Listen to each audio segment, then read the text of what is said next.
Al, қайырлы таң бәріне. Қайырлы таң. Ой-бой. Бүгін ұйқым қанбады. Неге? Неге дейтіні бар ма? Ай, ана менің түнде көретін сериалым. Ойабай, соны көріп қызығына кіріп. Ұйықтай алмадым тура. Бәсе, Таңға дейін. түнде қажықтың дауысы шығып жатыр десем, сенің сериалың екен ғой. Иә. Ай, айтпақшы, мына екеуі қайда? Айдар мен Берік. Қайда жүрсіңдер, оу? Ой-бой. Түрлерін қара, ойбай.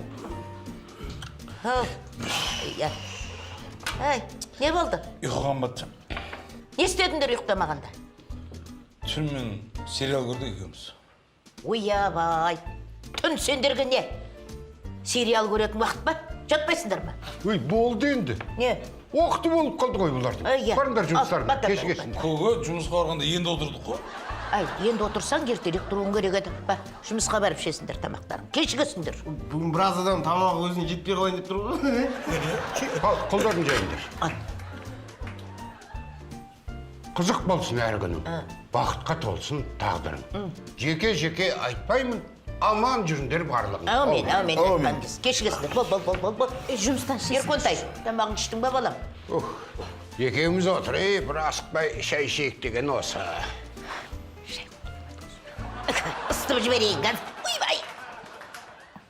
Әр қазақтың баласының ақ жаулықты апасы бар. Ақ апаның ақ самайлы арқа сүйір атасы бар. Аталардың бәрі дана ақыл айтар солар ғана. Жол күзеткен тұңғыш ұлы серттеген баласы бар. Ел арасын жалғаған айналайын келінен. Айгүлдей бір медбике ақ халатқа киінген. Күніменен түніменен пайда көрем деп несиеден. Берікте жүр бұл үйде ақша сана күйінген. Әсел ару қыздары жүрген риза болып. Алайдардың үнемі ешкімменен шарасы жоқ. Атасы мен апасының еркешей бір баласының еркесінің бұл үйдің таусылмайтын сағды. Бұл отбасы бәріншекте.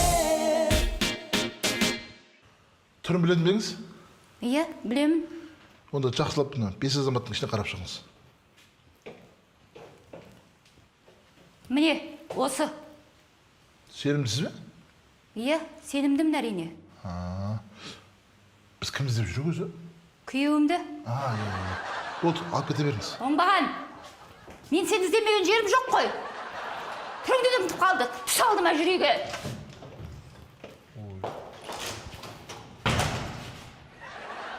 Базеке, кете берсек бола ма? Аха, кете бересің. Қазір сендердің әйелдерің келсін, сосын кете бересің.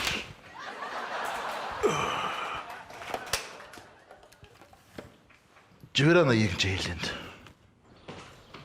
Айгүл, қазір саған министр келеді. Жарай. Сөйлейді, иә? Мына шкафтың есіктері бәрі дұрыс па? Еш уайымдамаңыз, бәрі дұрыс. Кеп қалды өзі. Кіріңіз. Қош келдіңіз, министр мырза. Енді келем деп ертерек хабар бергеніңізде біз дұрыстап күтіп алатын едік сізді. Рахмет. Мен сізге бір мәселемен келіп тұрған едім. Менің баламды емдету керек болып тұр. Ауырып қалып еді. Сізге шетелге тегін жолдама керек па? Қазір жазып берейін. Жоқ. Өзіміздің елде. Немене, сонда осы өзіміздің елде рас айтып тұрсыз ба? Дәл солай, өзіміздің елде, Қазақстанда. Сонда осы ауруханада, осы біздің ауданда ма? Иә, дәл солай, өзіміздің ауданда. Онда біз былай қылайық. Сіздің балаңызды сізбенен қосып, осы ауруханаға жатқызайық. Мен не үшін? Енді байқайым, сіз де ауырып қалған сияқтысыз ғой. Жоқ, мен ауырып тұрған жоқпын. Мен тек қана өзімнің баламды өзіміздің елде емделгенін қалаймын. Осы жақта туылды ма, осы жақта емделу керек. Және де бір жағынан енді өзіміздің еліміздің медицинасын тексеретін боламыз. Шекаралар жабық тұр ма? Иә, негізі солай. Бәсе. Ассалаумағалейкум. Уағалейкум ассалам. Кел, отыр.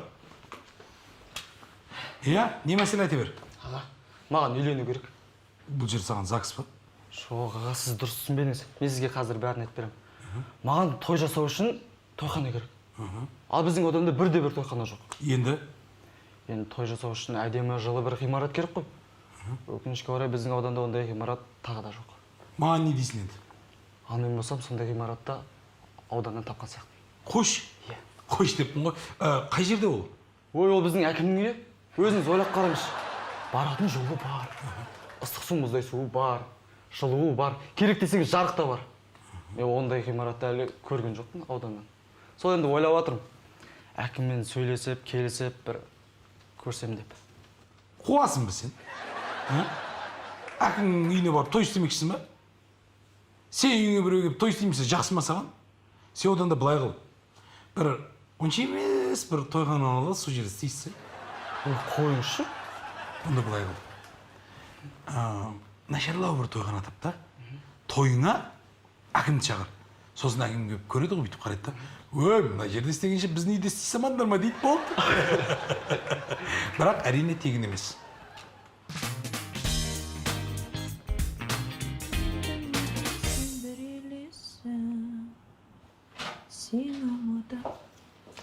Сәлеметсіздер ме? Қош келдіңіздер. Сәлеметсіз бе?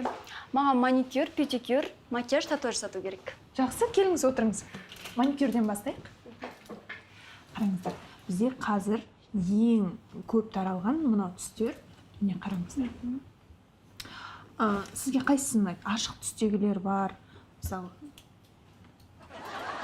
мына кісінің күйеуім ғой.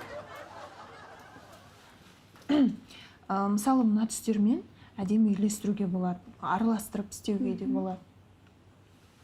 Осылай қарап тұра бере ме? Иә? Салоннан барған сайын ақшаның бәрі салонға кетіп жатыр ма, не деп сұрайды. Сол үшін өз көзіммен көрсін дедім. Қарап тұра берсін оны. Сонымен қайсысын істейді ме?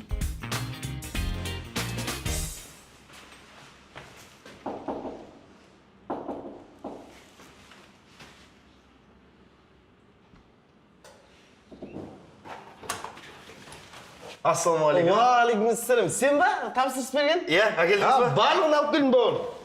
Міне, қазір. Мынау жаркое. Мынау фриң. Барлығын алып келдім. Мынау чипсиң. Болды. Мынау вареники картоптан. Рахмет. Бауырым, не ғой? Сен бір 5 килограмм картоп тапсырыс берсем ма бұдан да? Барлығын алғаш. Жақсы бауырым. Рахмет. Еркеш, жақында мектеп бітіргесің не істейсің? Не істейсің деген нес? Енді жақында мектеп бітіресің, аттестатыңды аласың. Сонымен жиында директордың өзі марапаттайды. Сонымен мектепті бітіресің. Сосын не істейсің? Білмеймін. Үйге барып ұйықтайтын шығар.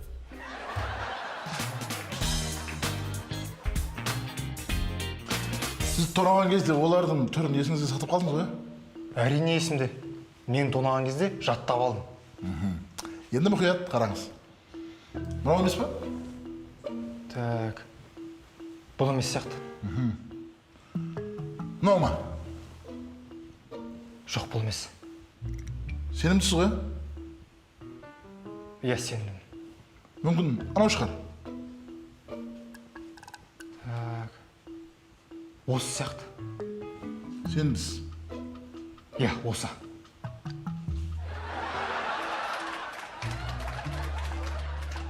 Кіріңіз. Сәлеметсіз. Саламатсың ба? Кел, отыра ғой. Ал, айта бер. Апай, қалай айтсам екен, мен нақты өзімде білмеймін, бірақ шамамен мен шағым ауырады. Қай жер екен нақты айтылмын, бірақ шамамен мына жерлерім сияқты. Сосын? Сосын иығым қақсайды. Қалай қақсайды нақты айтамын, бірақ шамамен мына жеріме әлде мына жеріме ауырады. Түсінікті. Сосын жатар алдымнан балтырларым сыздайды. Нақты күнде емес, шамамен сейсенбі, сәрсенбі күндері ауыратыны бар, кешке жақын. Соған не істеу керек екенін айтып бересіз, нақты болмаса да шамамен. Түсінікті. Енді мен қазір саған нақты ештеңе айта алмаймын. Бірақ сенің шамамен қаның ас сияқты. Бірақ шамамен. Ал енді басың шамамен соққалған сияқты. Шамамен 1-2-3 жыл бұрын. Ал аяғыңның сыздайтыны шамамен қан бармайтын сияқты. Бірақ нақты емес, тек шамамен. Оған не істеуге болады? Оған қазір мен бір дәрілерді берем. Шамамен солар көмектесу керек. Қазір. Міне осыларды ішесің, сосын маған шамамен 2-3 аптадан кейін келесің. Рахмет. Апай, мен ақыл ауруханаға бірінші рет келіп тұрған едім. Енді шамамен 2-3 мың теңге шығатын шығар, иә? Жоқ, ол енді нақты 5 мың теңге. Берге, сол кезде бар ғой. Алақаным қышып жүрмейін. Қай алақаныңыз? Сол алақан. Жақсылықтың белгісі. Сол алақан қышса, көп ақша келеді деген сөз. Смолатнет. Дубайға барғым келіп жүр. Мәссаған. Кетіп табаным қышиды. Қайда барыңыз? Оң табан. Ол да жақсылықтың белгісі. Жаңағы тапқан ақшаңызға бір жерге қыдырып барып келесіз деген сөз. Кейде бар ғой. Арқам, иығым қышып кетеді. Тосын Дубайға баратын сияқтымын ғой. Сізге бірінші Моншаға барып алу керек ау деймін. Сәлеметсіздер ме? Сәлеметсіз бе? Мен? Сіз НВС жұмыс істейсіз бе? Иә, әрине. Маған сіз туралы жақында Айгерім деген қыз кеңес берді. Жақында бір беделді кісінің үйінде бір концерт болайын деп жатыр. Той шығар? Жоқ, концерт. Сол үйде барлық қонақтар жұлдыздар болмақшы. Жарайды. Құпия болмаса беделді кісі кім? Біздің ауданның әкімі ғой. Ақша жағына ренжітпейміз. Жарайды, анда мен бүкіл косметикамды жинап алайын. Дегенмен қаншама әртісті бояндырам. Жоқ, сіз әртістерді бояндырмайсыз. Сізді біз әкімнің әйеліне макияж жасауға шақыртайық деп едік. Әртістер ше өздері боянып келе ме? Жоқ, олар боянбау керек. Өйткені қанша дегенмен әкімнің әйелінен ешкім сұлу болмау керек қой.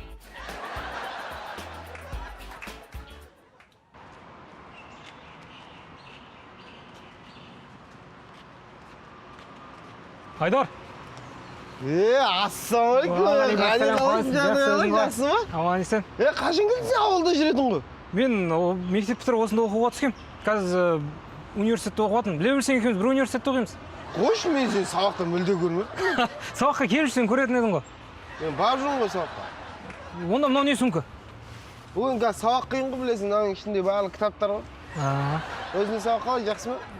Шынымды айтсам, онша емес, кішкене қиналып жүрмін. Несін қиналасың? Айдар деді, бүкіл мұғалімдерге айтсаң қойып береді. Қой, сонда Пәленшеев Айдардан десем қойып бере сала ма? Енді ол Пәленшеев деп айтпай ақ қойын, Айдардан десең болды, қойып береді. Айдар деген кім? Біздің универдің ректор ғой. Жақсы, онда жолығамыз, хабардамыз. Иә, жігіттер. Қазір сендердің өмірлерің қыл үстінде тұр. Мен сендерге тағы да айтамын, өздерің мойындай салыңдар. Егер өздерің мойындамасаңдар, жәбірленушінің өзін шақырып, сұрауыма тура келеді. Ал ол кезде жағдай қиын болады. Жігіттер, ондай нәрсе бәріміздің де басымыздан өтті. Бәріміздің де басымыздан болады. Мен тағы да ескертемін. Қазір мен жәбірленушіні шақырам, ол кезде іс ушығып кететін болады. Жарайды. Мен ескерттім. Сендер тыңдамадыңдар. Бұл енді өмір. Қарындас кіріңіз. Мынаның ішінде сіздің танитын адамыңыз бар ма? Иә. Міне, мына жігіт тойдан қашып кеткен. Онда жолдасыңызды алып кете беруіңізге болады. Аға, мен жап-жаспын ғой, үйренгім келмейді, аға, айтыңызшы.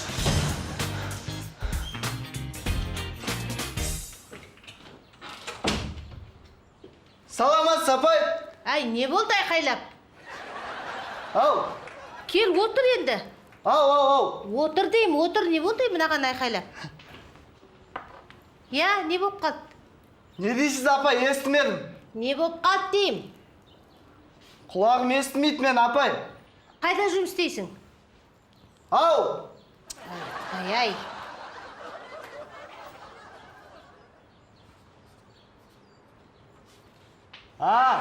Тойда музыкантпын ғой, апай, тойда. Түсінікті. Онда саған құлағыңа мына дәрін тамызу керек. Түсінбедім. Қазір.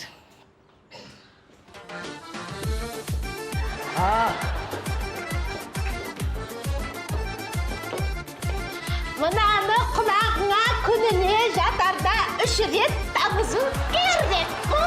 Рахмет, апай, түсінікті.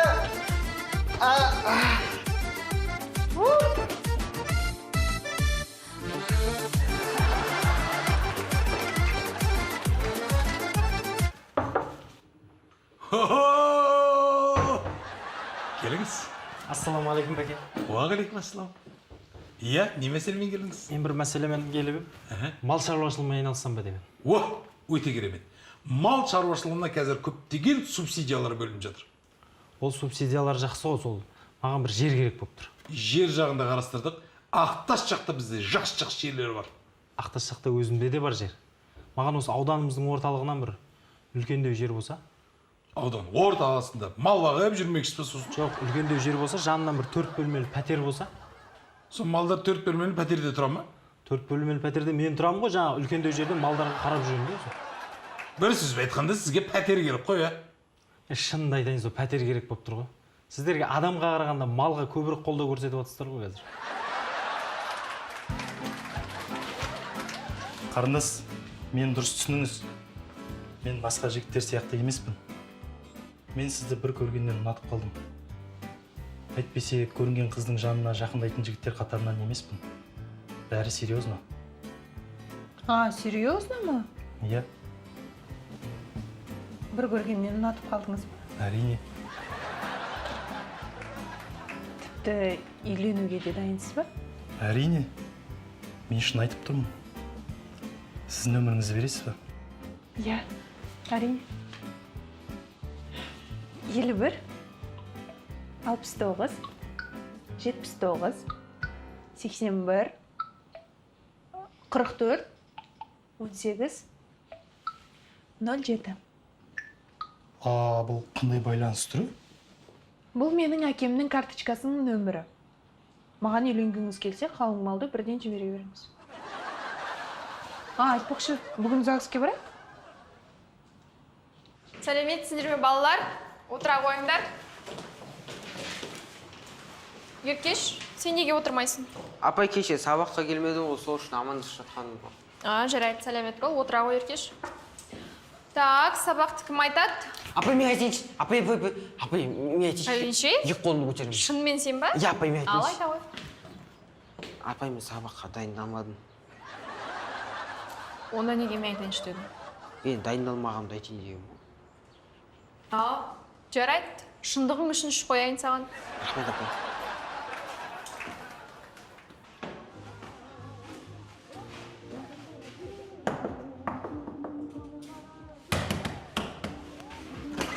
Қаз 5 минут. Сәлеметсіздер. Сіздер ме тапсырыс берген? Иә, барлығын алып көрдім. Мынау сіздердің шепсиларыңыз, мынау жаңа тамақтарыңыз, мынау ыстық тамақтарыңыз, мынау сіздердің суларыңыз, барлығы бар. Жақсы. Не болып отыр? Қызық болып отыр бауыр. Жақсы, сол ғой. Қызық болып отқан сияқты. Қызық болып.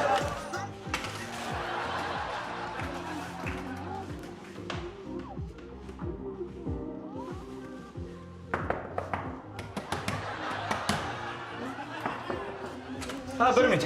Не болып қалып па? Бол ма? Маған ұнап тұр да сен де отырсаң. Мен де кірсем бола ма? Билеп. Кемпір-ау, осы ойлап отырсам, ел көріп, жер көріп, қыдырмағанда екеумізге біраз уақыт болыпты ғой. Бір шетелге барып, қыдырып келсек қайтеді, келесі жазда. Қойш, қайда? Мысалы, Түркияға. Теңіздің жағасында суға түсіп, бір жақсылап демалып қайтсақ дұрыс болар еді. Ой, шал, Түркияны қайтесің. Демалатын орын өзімізде де жетеді. Қандай керемет жерлеріміз бар. Мысалы, Бурабайға барсақ болады. Бурабай әрине жақсы жер ғой. Бірақ ана өткенде сенің құрбың Ғалия. Шал екеуі Түркияға барып келіпті ғой. Керемет әсер алдық дейді. Қойшай, Ғалия Түркияға барып па? Иә. Онда мен неге бармайым? Біз неге бармаймыз? Түркияға. Сонымен қай жаққа барғың келеді, айтсаңшы. Әй, шалау, анда-санда шетелге шығып тұрған жөн. Оның үстіне Бурабайға ақша жоқ. Арзандау сол Түркиян дұрыс.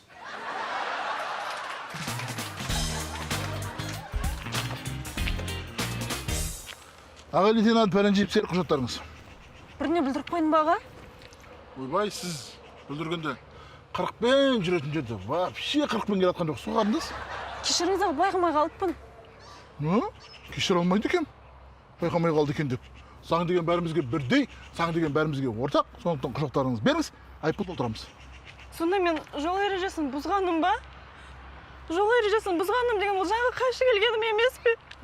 Заңды сыйламағаным ба сонда? Қайда қалды сонда? Тәкенің 7 жарғысын сыйламағаным ба бала? Қанмас, қамсатыңыз. Жыламаңыз. Ондай нәрсе бәрімізде болып тұрады. Адам болған екен, өмір ғой енді, бәрі бола береді ғой. Кейде өзім қызыл түске өтіп кеткен кезім болады. Қарындас, кешіріңізші. Болды, жүре беріңіз. Келесі жолында қайталанбаңыз, иә? Жүре ме? Кешіріңіз, бұның бұлай қайталанбайды. Болды, жүре берші. Болды. Сен жаңа қыз таныдың ба? Мен де саған бүткіл жүргізушіні танып жүрім керек па? Жоқ, қалай танымайсың? Жаңағы Таукелу Айгерім деген мықты актриса ғой. Керемет ойнайды рөлдерін. Актриса? Иә. Саламатсыз ба? Кіруге рұқсат па? Саламатсыз ба, кет, кіре ғой. Отыр, жайғас. Я, не мазалап жүр? Менің түріме пластикалық операция жасату керек еді. Түрің мазалап жүр дейсің ба? Түріңнің несі бар екен? Әп-әдемі келбеті келген қазақтың жігітісің. Жоқ, апай, мен интернет арқылы бір қызбен танысқам. Енді бір-бірімізді ұнатып, ертең кездесейін деп жатырмыз. Не, түріңе сенбей тұрсың ба сонда? Менің енді авадағы суретімде Джонни деп тұр. Ертең кездесуге Жәнібек келіп тұрса, ұят болады ғой. Сол үшін маған пластикалық операция міндетті болып тұр.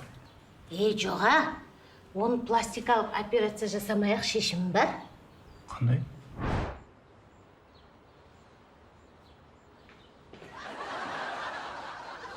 Ал, міне болды. Қызың танымай қалады. Рахмет сізге, апай. Ертеңгі кездесуге осыда болады. Бірақ алда уақытта не істеймін? Қазірден болса да бір-біріңді алдап жүр екенсіңдер. Ұзаққа бармайтындардың көрініп тұр ғой. Бара бер. Сау болыңыз.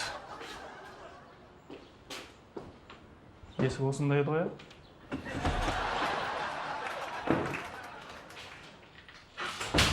Жетіспісің, етігіңе бізім сай. Қызы да тұрған шығар ана жақта. 5 тонна бояумен бетін сылап ал.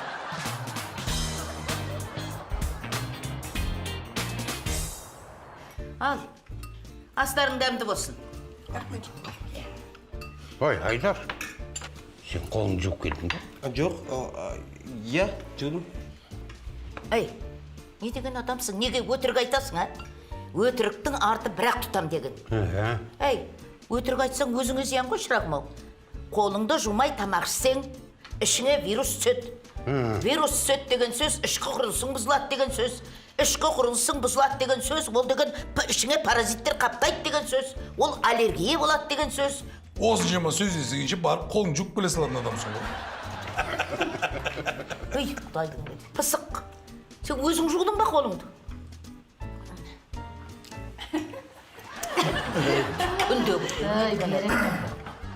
Негізі тазалық денсаулықтың кепілі деп дұрыс айтқан ғой. кез келген нәрсені таза істеу керек. Жақсылап тұрып жеп алыңдар. Мына тамақты, мына біздің Әселжан жұмыстан ерте келіп бүгін сендер. Ой, айналайын, өркенің өссін. Қандай? Әдемі қылып тұрып жасап берді әне. Тамақ пісіріп жатқанда қолын жуды деген үміттемін. Келдіңдер ме? Ал енді тамаққа отырыңдар. Қолдарыңды сабындап жудыңдар ма? Иә.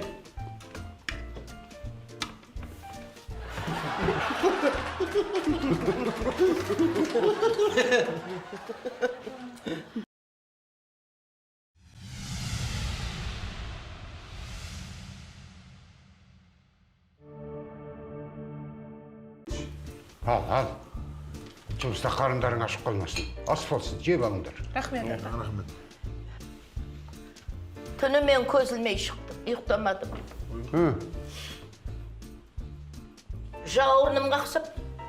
Апа, қай жауырыныңыз ауырып шыққан? Оң жауырыным. Оң қолым көтертпей қалды міне. Сол жағыңызбен жатпадыңыз ба? Отыршы, тіліңмен жаңға сүйенбей. Бейтіңізші апа, мен кешке дейін шыдай тұрмын, жұмыстан келгесін өзім әдемілеп массаж жасап берем. Сөйтші айналайын, сөйтші. Құдайым-ай. Бір үйде бір доғдырдың болған қандай жақсы, Иә. Менің де мынау аяғым қақсап, бір шыдатпай бара жатыр. Айгүл кешке маған да бір массаж істеп берші. Ей, жақыныз. Әрине, шынандай денені көтерудің өзі қиын ғой. Негізі бар ғой. Берік аға екеуіңізге менімен бірге фитнеске бару керек. Кішкене салмақ тастайсыздар. Неме? Қызым, бізде артық салмақ жоқ. Бұл артық салмақ ма? Өй! Бұл артық салмақ емес. Енді. Жол полициясы менен әкімдердің қарны ол абырой болып есептеледі. Қарның үлкейген сайын абыройың өсті деген сөз. Ойды. Бір күн депутат болып жарылып кетпеңіз. Сен бұлай қатты көп сөйлеп кеткен жоқсың ба? Бар, машинаның қыздар бар. Кілт бересіз ба? Болмаса, деп аузымен қыздырам ба? Қайт болса. Кілт ішінде тұр. Кеттім, жақсы. Ой, тоқтаңдаршы. Мына шайдың бәрін кім ішіп жатыр? Беріп жатырым.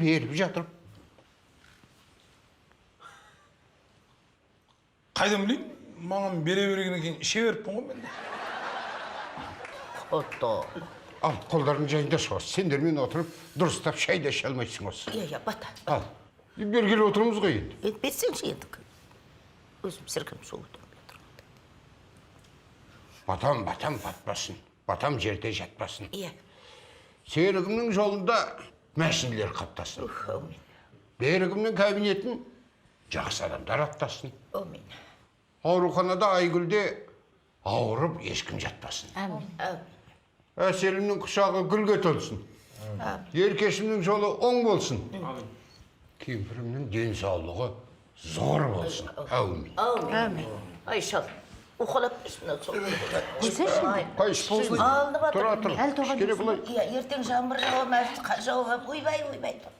Әр қазақтың баласының ақ жолықты апасы бар. Ақ апаның ақ самайлы арқа сүйір атасы бар. Аталардың бәрі дана ақыл айтар солар ғана. Жол күзеткен тұңғыш ұлы серттеген баласы бар. Ел арасын жалғаған айналайын келінен. Айгүлдей бір медбике ақ халатқа киінген. Күніменен түніменен пайда көрем деп несиеден. Берікте жүр бұл үйде ақша саны үйренген. Әсел ару қыздар жүрген риза боп. Алайдардың үнемі ешкімменен шаруасы жоқ. Атасы мен апасының еркешей бір баласының еркесінің бұл үйдің таусылмайтын сағды. Бұл отбасы бәленшекте.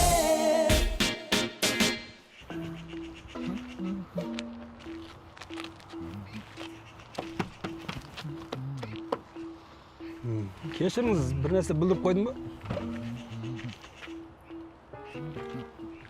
Кешіріңіз, не істеп жатсыз? Қас.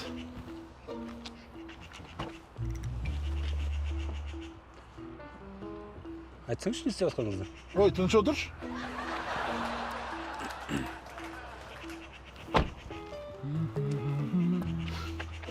Қай жылы машина? 2012. Жүзге неше жейді?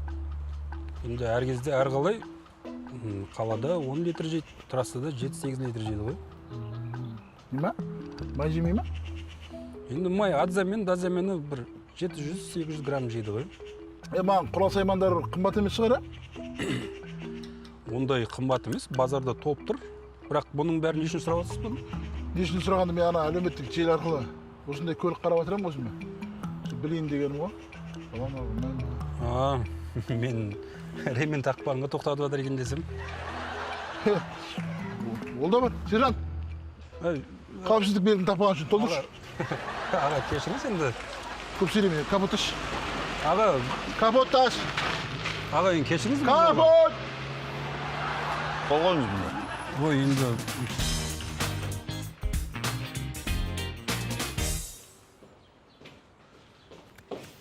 Ойбай, ақыры.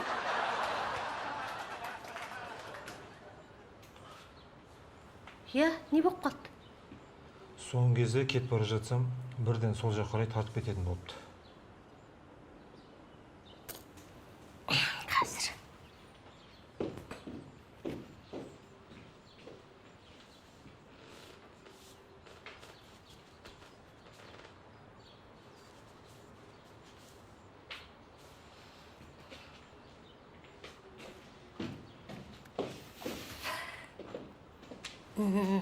Түсінікті. Не болған? Сенің мына қан тамырларың қысылып, бітеліп қалған. Сол үшін басыңа дұрыс қан бармайды. Қан бармағаннан кейін ол буыныңа түседі, сөйтіп тіптен аяқтарыңды баса алмай, жүре алмай қалуы мүмкін. Әрине дұрыс тамақтанбайсың ғой, сондықтан да осылай болып тұр. Шынымды айтсам, дым түсінбедім. Енді қалай түсіндірсем екен? Сен өз қайда жұмыс істейсің? Естода? Естода? Онда былай. Сенің карбюраторың бітеліп қалған. Двигательге сосын бензин бармайды. Егер бүйтіп жүре беретін болсаң, рейкаларың кетіп қалады. Рейкаларың кетсе, сен жүре алмайсың. Сол үшін таза дұрыс бензин құю керек. Сосын давлениең бар ма? Ау? Мына топливный насосың бар ғой? Соның давлениесі бар ма деймін? Иә.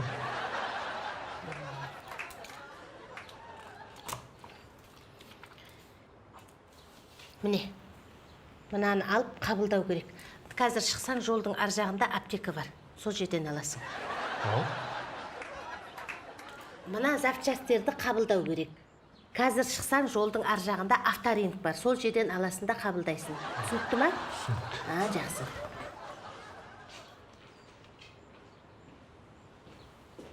Байқа.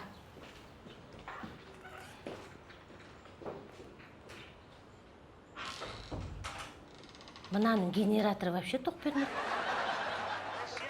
No. I'm Kazakhstan. No. Сәлеметсіз бе? Кіріңіз. Қалайсыз? Ана Мазамбиктегі досымен сөйлесіп жатқан ба? Қарасаңшы. Кірсем бола ма? Келіңіз. Көрдіңіз, Қалайсыз, Берік Жақсы, мырза? одыңыз.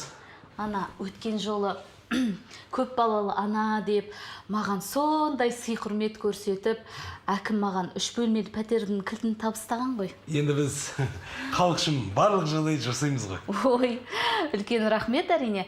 Бірақ енді пәтердің өзін қашан бересіздер? Сіз келісім шартты оқыдыңыз ба? Ол жерде 3 бөлмелі пәтердің кілті деп жазылған.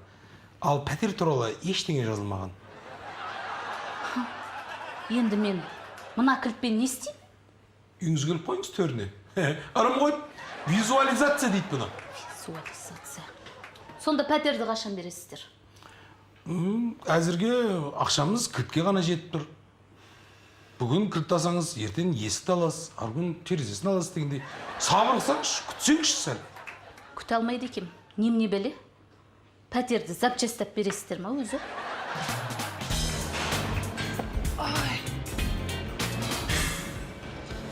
Біздің фитнес залға қош келдіңіз. Сізге қандай көмек көрсете аламын? Маған мына гантельдерді көтеруге көмектесіңізші. Әрине. Бірақ сізге фитнес тренермен жұмыс жасау керек сияқты. Иә. Мен өзім жаттығып жүрмін негізі. Бірақ соның ешқандай әсері жоқ. Сіздерде фитнес тренерлар бар ма? Әрине, әр саланың өз мамандары бар. Сізге қандай тренер қажет? Маған ба? Сымбатты, инабатты, байсалды, сондай бір тәрбиелі, ішпейтін, шекпейтін, сондай бір жігіт болса. Ой, тренер болса. Кешірім сұраймын, бірақ біздің барлық тренерларымыздың бастары бос емес. Өкінішке орай. жарайды онда. Мен басқа жаттығу залына барып. Тоқтаңыз, асықпаңыз. Егер сіз қаласаңыз, осы жердегі кез келген тренермен суретке түсіп, өзіңіздің инста парақшаңызға мына мен жігітім деп суретке түсіп салсаңыз болады. Шын ба? Әрине. Онда маған денесі квадрат бір жігітті, тренерді жіберіңізші. Түркелі беті маңызды ма? Жоқ. Мен оны былай, міне, былай арыстанмен жауып қоя салам. Жарайды, келістік. Жақсы, қазір ертіп алып келемін. Иә, рахмет.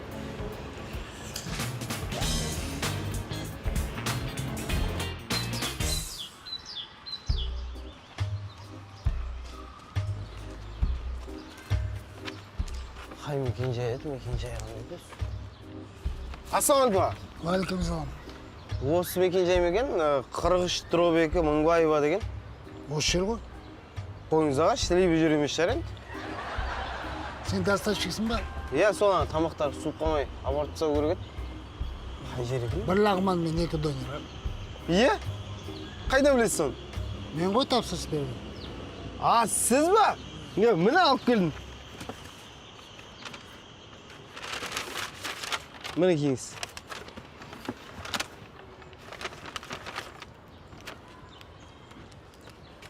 Неме бұлаң, есі бір түрлі ғой. Жап-жаңа ғой, свежий ғой. Свежий емес. Мен 2-3 күн тұрып қалған тамақты сұрадым емес па? Ой, жоқ, свежийін жібермейсіз ба? Тап-таза, дәмді ғой. Мен мас қазаным ауырады ғой. Тұрып қалған тамаққа үйреніп қалған. Жаңа пысқан тамақ жесем, ішім ауырады. Сондай ма?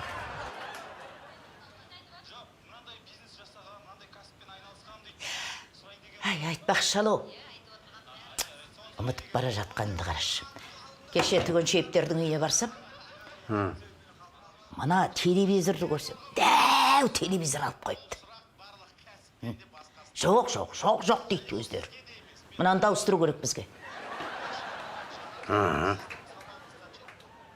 Айтпақшы, кухнясына қатқанский қылып ремонт жасап қойыпты. Капелін ауыстырыпты, обойын ауыстырыпты. Бізге де ремонт жасау керек. Болыпты. Ал есігінің алдын көрсең, көкпек қылып газон төсеп қойыпты.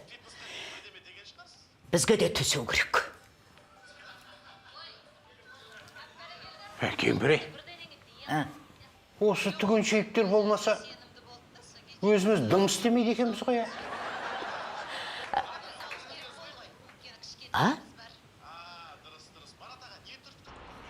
Аға, жібере салыңызшы.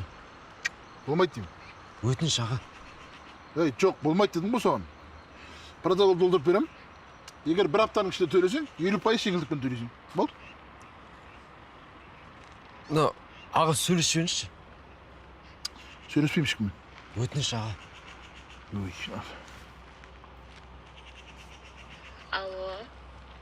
Алло, кім бұл?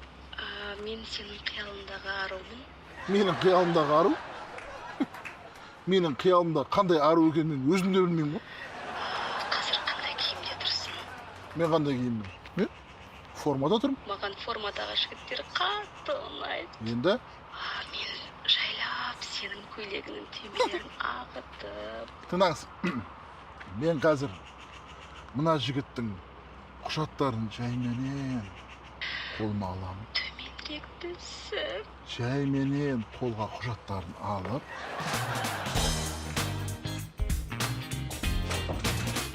Сәлеметсіз бе, кіруге бола ма? Саламатсыз ба? Ой, жаным айналайын, кел. Иә, қалың қалай, аман есен жеттің ба, ауырмай, сырқамай жүрсің ба? Кішкентай қақыншып та болды. Ой, кешіріңіз. Есте сақтауға өлетін нашар. Екіқабат екенімді ұмытып кете берем. Айналайын, олай болмайды. Саған үйге барып жатып дұрыстап демалу керек. Дұрыс айтасыз. Сау болыңыз. Жақсы, сау бол. Байқап жүр, әсіресе ана жолдан өткенде. Сәлеметсіз бе, кіруге бола ма? Сәлеметсіз. Сәлеметсіз бе? Тыңдап тұрмай айта беріңіз. Алдыңғы жолы әкім. ауданымызға жылу жүргізеді деп еді. Айтқанына 2 жыл болды. Әлі жүрміз жаурап. Мінекей сізге су жаңа жылытқыш әкімшілік берді деп айтып жүрміз. Біздің ауданда ауыз су жоқ. Шай ішуге суды сырттан тасимыз. Енді соны бірдеңе қылып шешіп беріңіз. Уайымдамаңыз. Мінекей сізге ауыз су. Бірақ сақтықта қорлық жоқ дейді, қайнатып ішіңіз. Сосын біздің әкім молодец деп айтып жүрміз. Өткенде маңызды қоңырауды күтіп отырған кезде телефон сөніп қалды. Неге үнемі ауданда свет өшіп қала береді? Соған жауап беріңізші. Уайымдамаңыз. Мінекейіңіз сізге қуаттағыш. Телефоныңыз отырып қалса, осымен қуаттап аласыз. Ал бұл өшіп қалса ше? Қуасың ба сен? Жағып бар кезде осыны қуаттап алмайсың ба? Сосын кім берді десе, әкімшілік берді деп айтып жүр. Түсіндің ба?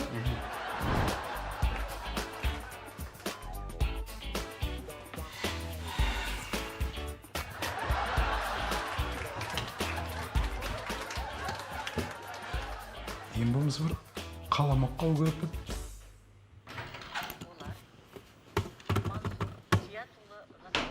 Ай, Еркеш. Осы саған қашан қайтам ей, а? Сұмдық қой мынау. Күндіз түні компьютердің артында. Ба көзге ауырады ғой сенге. Кішкене бұла бір мезгіл дем алмайсың ба сенде? А? Осы қазіргі жастар техникасы өмір сүре алмайды. Тамақты микроволновка ысытып береді. Кірді машинка жуып береді. Шайды электр шайникпен ішесіңдер.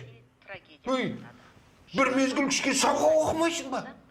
Мен сабақ оқып отырмын ғой, қазір әдебиет сабақ, онлайн сабақ қой. Ой, сонда да техникасы өмір сүре алмайсыңдар. Автор Сталин мен Тұрар Рысқұловтың сұхбатын береді. Сол кезде Маған қандай кеңес бересіз? Менің сізге берер кеңесім, мына жылдамдықты кішкене азайтқаныңыз жөн. Жоқ, керісінше көбейту керек сияқты. Әйтпесе соңғы кездері артымнан жігіттер көп жүгіріп жүр. Егер де дәл осы жылдамдықпен жүгіретін болсаңыз, ұзаққа қаша алмайсыз.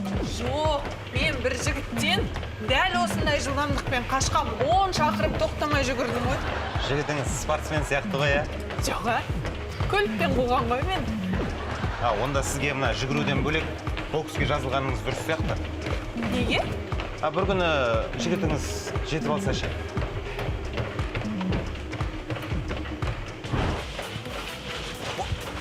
Әсел, неге жүгірмей тұрмыз? Мен жігіттің артынан ешқашан жүгірмеймін.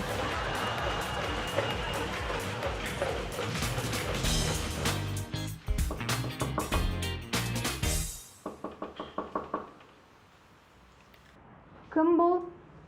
Мен ғой жеткізу қызметі. Тапсырысты есік алдына тастап кете беріңіз. Енді амандық саулық сұрап, есікті ашып қойсаңыз, ақшаны қолма-қол берем депсіз. Саламатсыз ба? Саламатсыз ба? Менде азық-түлік бар дегендей, сізде ақша бар дегендей, қандас. Мен бұл тапсырысты 2 сағат бұрын беріп едім ғой. Енді қала, өзіңіз білесіз ғой, кептес, менде көлік жоқ, жаяу жүрмін. Тапсырысым қайда? Тапсырысыңыздың барлығын алып келдім. 1 кило ет, 2 кило күрішіңіз, 2 кило күрішіңіз, одан кейін жуаңыз, барлығы бәрі дайын тұр. Одан да палау тапсырыс бере салмаңыз ба? Мен үйдің тамағын жегенді жақсы көремін. Ас басынан да. Сау болыңыз.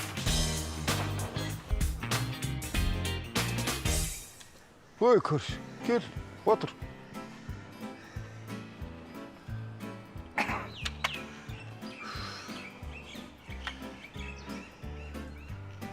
Амансың ба? Аманбыз.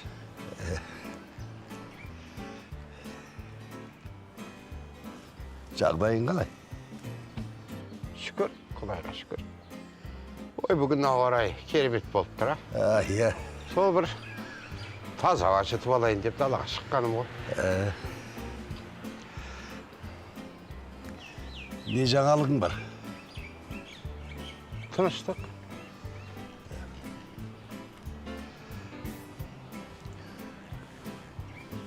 Осы сенің қанша балаң бар еді? Құдайға шүкір, баршылық. 3 жыл кішісі әскерде. Ортаншы осында әкімшілікте әкімнің орынбасары болды. Үлкен ұл жол полициясында. Келінім Айгүл.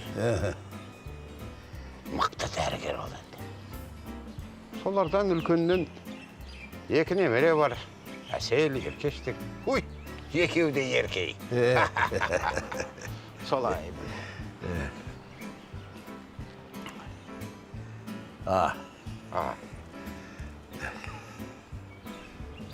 Солай. Иә. Ей, солай. Өй, сен менен де бірдеме сұрасаңшы? Мен де жауап бере алам бой. Әйтпесе сенің айтып отырғаның маған қызық дейсің бе? Бұлай әңгіме болсын деп тұрмын. Менде де бір қызығатын бір нәрселер бар шығар. Сұрамайсың ба менен де? Өй, көрші. Қалың қалай? Жағдайың қалай? Жағдайың қалай? Қоя берші.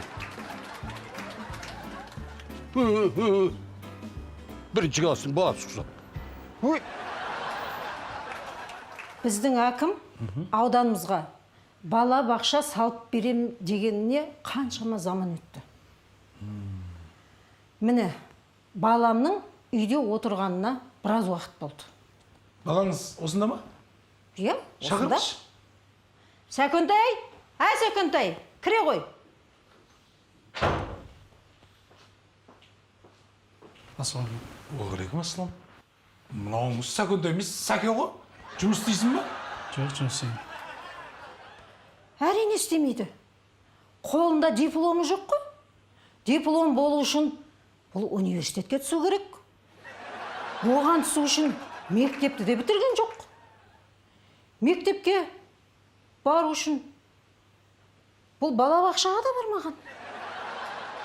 Сол үшін ауданымыздан бірінші балабақша салып бермейсіз ба? Сәлеметсіз бе, кірсем болады ма? Саламатсың ба, кел.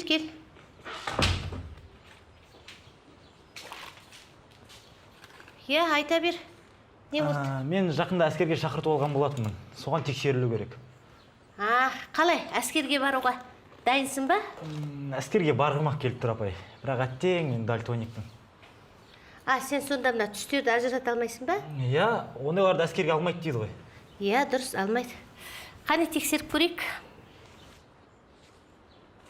Айтшы, мына қандай түс? Қара. Мынау қандай? Жасыл, апай. Жасыл. Мынау қандай түс? Сары. Түсінікті. Әскерге жарамды. Қалай жарамды? Мен түс ажырата алмаймын деймін. Неге бәрін дұрыс айтып отырсың ғой? Дұрыс не, апай? Жаңа сіз маған ақ қағаз өртеткенде қара деп айттың ғой. Дұрыс қой, енді сен бәрін біліп тұрсың ғой. Мә, ама бір соғайт. Сау болыңыз.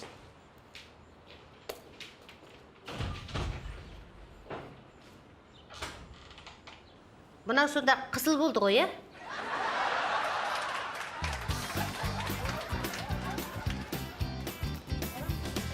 Сендер ма? Тортқа тапсырыс берген? Иә, біздер. Алып келдіңіз, Жоқ, жай біліп келейін дегенім. Әрине алып келдім.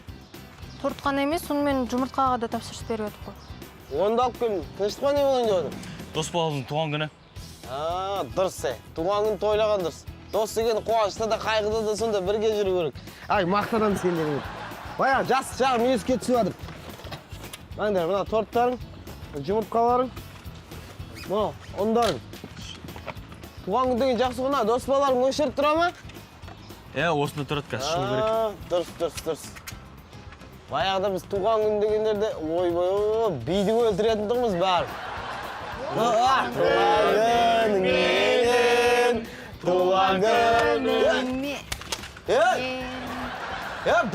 Тоқтат мен. Туған күн. Бастарың сүйме сендер? Сендер мына торттарың бөлініп қалмасын деп, қолыма ұстап сонау жерден жаяу келіп отырмын. Сендер осыны бетіне лақтырасыңдар. Братан, мен туған күні ғой, құттықтап отыр. Туған күні болса тамақ бетіне лақтырасыңдар ма? Обал емес пе? Обал сауап деген білмейсіңдер ма? Кешіріңізші енді.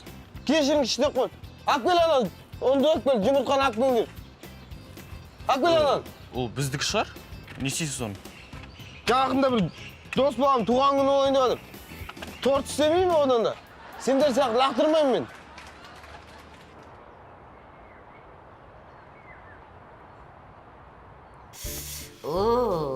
Айналайын-ай. Құдайым-ай. Еркеш. Ей, Еркеш. Маған қанша рет айтам, құлағындағы бәлеңді алып таста деп. Ата, ол сабақ оқып отыр. Бұлардың ойыны қайсы, сабағы қайсы білмей шатасып кеттік. Көге бұлардың сабақтары сәл қиындау негізі онлайн деген. Мен мысалы жұмыста онлайн жиналыс өткіземін. Кәдімгі 2 сағат отырасың, мойның ауырып кетеді ғой. Сіз былай істесеңізші мен сияқты. Кірген кезде онлайнға. Деп өтір қатып қалыңыз. Мынау сет ұстамайды деп өздері шығарып жүр. Ой, айналайын-ай, Айгүлжан-ай. Қолыңнан айналайын. Қолың қандай жұмсақ еді? Қолың неткен жұмсақ еді деп қоя ма? Қол тастай қос, біз тұрған кезде опырып сыйлады. Тыныш отырай. Мен сені ұрам қазір.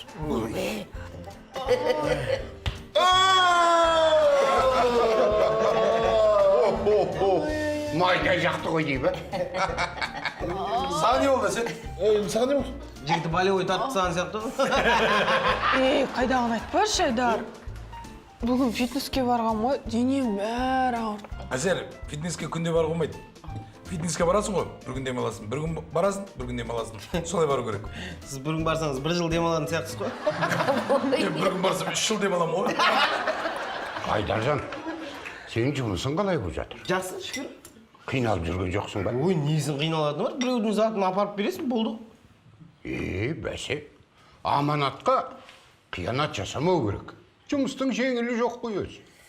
Иә, дұрыс айтасыз. Бір жерден өзім де шықсам ба деп жүрмін сол жұмыстан. Сен ол жұмыстан шықсаң, тек қана поштаға жұмысқа келесің ба? Болдыңдар ма?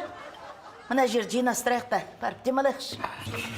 О, сабағым бітті. Енді асықпай отырып тамағым ішіп алайын. Тоқтаңдар, ай. Еркош тамағын ішіп алсын. Серік болып отыра тұрыңдар. Тамағы да суық балды. Жемеш? Ай, мен бір өлең оқып жүрсем екен.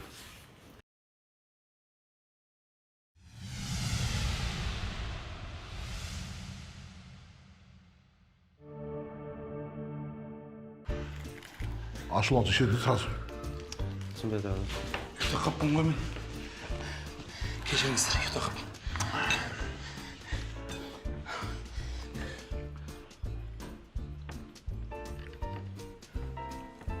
Аба, тыныштық па? Көңіл күйің жоқ. Бәрі дұрыс. Дұрыс болмай тұр ғой сол. Не болды айтсаңшы? Нең бар? Нең бар? Нең бар менде? Айтшы, бүгін қандай күн? Дүйсенбі? Дүйсенбі? Дүйсенбі екенін өзім де білем. Бүгін қандай күн? Жыл сайын қақсатасың мені. Қандай күн айт? Айт деймін. Эй, Алжыған. Бүгін екеуміздің танысқан күніміз. Жыл сайын қақсайтын. Ой, сен де бір. Қайдағын айт. Мен тұрмағына серікті ұмытып қалған шығар қай күн танысқан. Не болды саған жас қыздар құсап? Сен жалпы екеумізге қатысты қай күн болмасын мына жадыңнан шығармауың керек, білдің ба? Құтты болсын ал.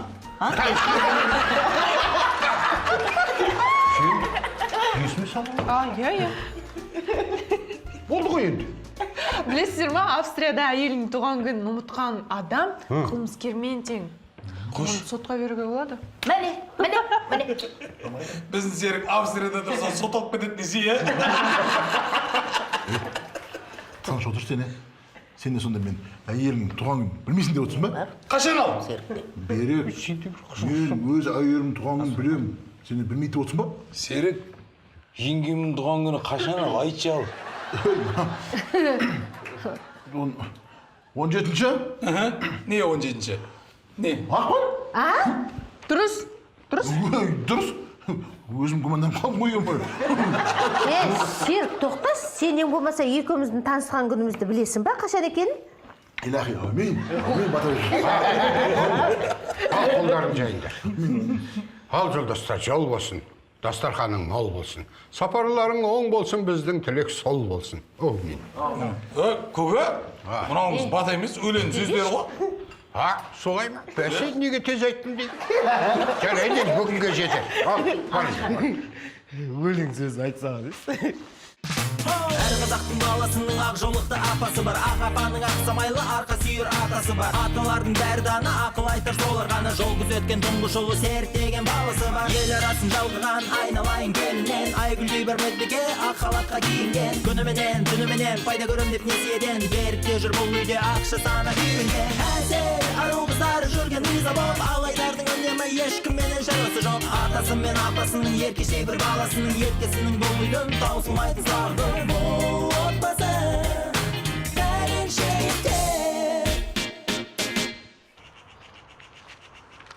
Аға лейтенант пәленшеев Серік. Ассалаумағалейкум. Қазақ дейтін қайсар халықтың дарындысы, әрі қарындысы май қызметкер. Қазақта айтады ғой, жол мұраты жету деген керемет сөз бар. Аталарымыз айтады ғой, болам деген баланың бетін қақпа белін бу дейді. Белді бекем буып, көлікке ақырын мініп, баратын жеріме ақырын жетіп алсам, қарсы емес деп үміттенем. Бәріміз бір қазақ дейтін атаның ұрпақтарымыз ғой.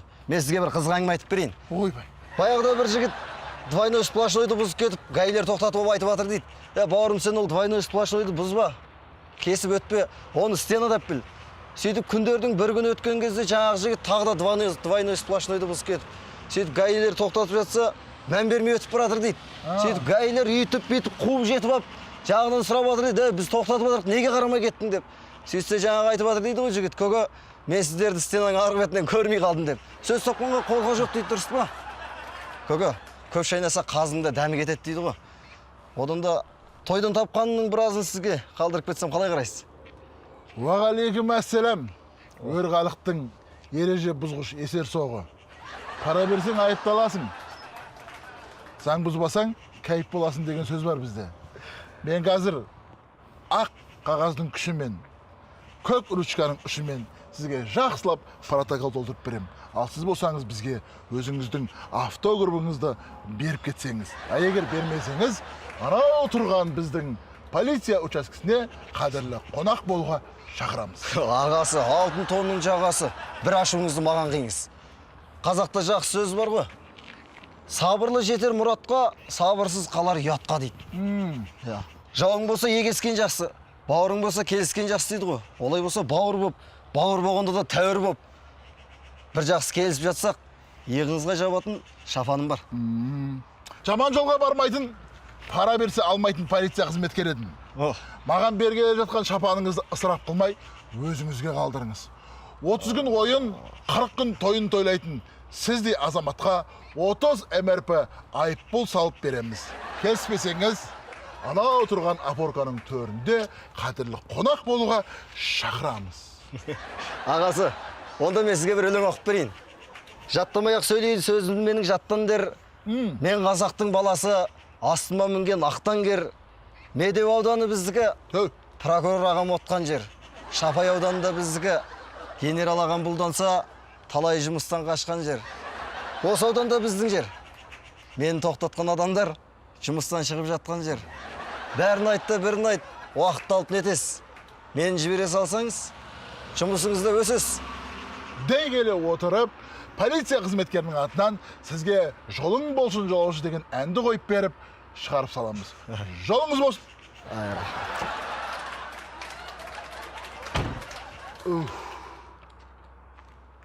Ай, баяғыда тамада болған, қандай жақсы болған, Сержан!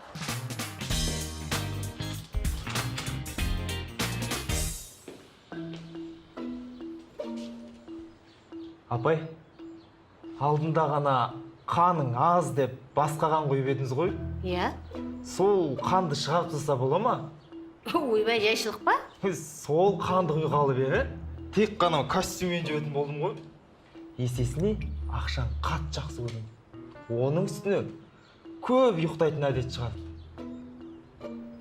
Қазір тұрач, фамилияң кім? Қасымбай. таптым. Әй, саған бір депутаттың қаны құйылыпты ғой. Бәсе, оны тазалауға бола ма? Әрине болады. Қазір. Мә, мынаны ішсең өзі-ақ шығып кетеді. Ой, рахмет. Ау, ақшасын кім береді? Ой, айттым ғой, бәрі әдет шығаруды бастаппын. Жақсы, тез жазылып кетті. Саламатсыз. Я не мәселе айта беріңіз. Бұл не бассыздық? Әкім қайда қарап отыр? Сабыр қылыңыз, уайымдамаңыз. Не болып қалды? Не мәселемен келдіңіз? Айтыңыз. Әкім қайда қарап отыр? Сіздей орынбасар мықты жұмыс жасап жатқан бағаламай, әкім қайда қарап отыр? Сіз мақтап жатсыз, мен ұрсып жатырма деп. Рахмет әрине.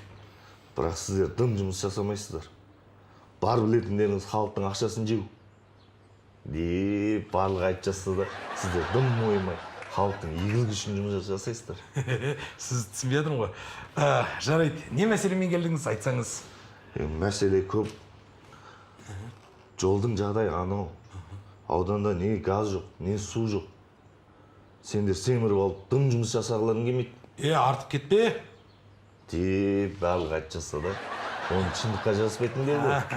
Өйткені мен үйімде су құбыры жарылса, акимат оны 2 күнде ақ шешіп береді. Оған дым күмәнім жоқ. Түсінікті. Үйіңізде су құбыры жарылды, соны шешіп беруге, Осы сендер үй салған кезде неге бізбен келіп ақылдаспайсыңдар, өздерің қабат-қабат үй соғып аласыңдар да, заңсыз. Сонда не?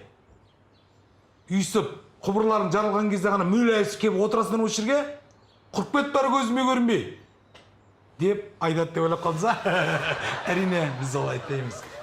2 аптаның ішінде сізге жаңа су құбырларын орнатып береміз. Тап түйнақтай қылып, жап жаңа қылып береміз.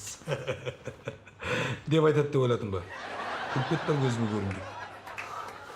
Неге күліп отырсың? Әзілдеп отқан жоқпын мен. Құрып кет көзіме көрінбей. Әсема, жүре бермей демалып қайту керек. Сол ғой. Қазақстанда демалып шаршадым. Дубайға барайықшы. Ой, қош, не істейсің Дубайда? Ол жақта ешнәрсе шынайы емес, табиғат жоқ, тек қана қала. Керек емес. Одан да нағыз тропика. Таиланд. Сол жаққа барайық? Ой, сол Таиландта өңшең бір ана түсінбейтін не еркек емес, не әйел емес, олар жүреді. Қойш, барым келмейді. Одан да ана Мальдив аралдарына бармаймыз ба? Мальдив? Ол жерде қонақ үйдің ішінде құрт-құмырсқа жәндіктердің барлығы жүреді. Несі жақсы, керек емес, бармай қою керек Мальдив. Сол ғой. Қыздар, саусыларым дайын болды. Қоя сал, өзім төлеймін.